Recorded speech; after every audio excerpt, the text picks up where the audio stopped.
नमस्कार प्रणाम भैया लोग।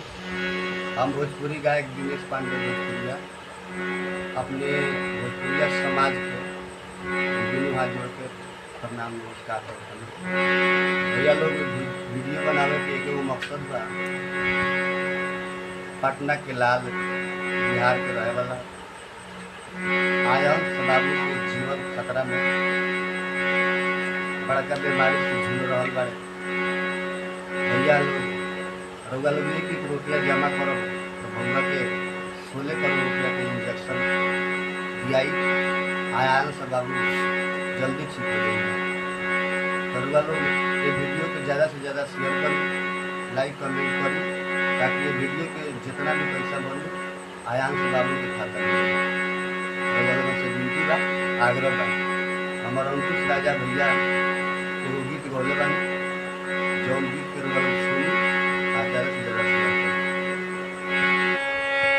एगो लइका भारी संकट में आज बाटे हो, आगे आवो धर्म के ताज बाटे हो।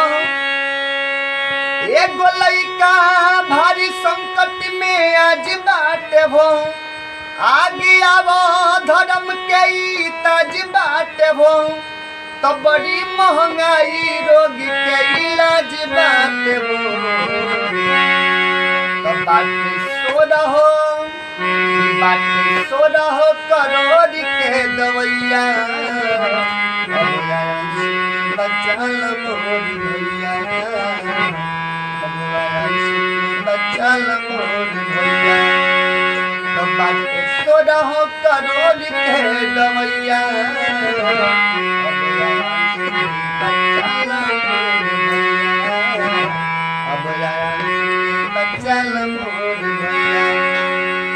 अरे छोटे गो प्राण बाटे कैसन लाचारी हो, अरे भरे ना दुश्मन के ऐसन बीमारी। अरे हीरे दुखवा में सबके जरूरत बा, कभे न जाई विपत्तिया भारी। अब त दूजा न कौनो लइके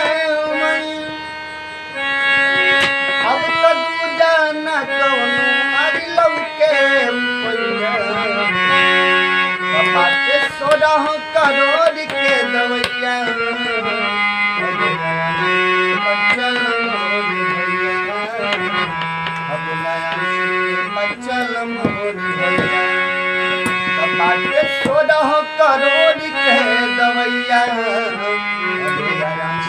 बचल मोर भैया, बचल मोर भैया। बचल मोर भैया, बचल मोर भैया।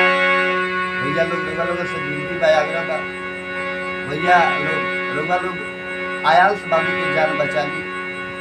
हमने सब 1 रुपया जमा कर तो आयांश बाबू के 16 करोड़ के इंजेक्शन दिया जाए। से विनती बा, आग्रह बा कि ये वीडियो को ज़्यादा से ज़्यादा शेयर करें। हर हर महादेव, नमस्कार प्रणाम।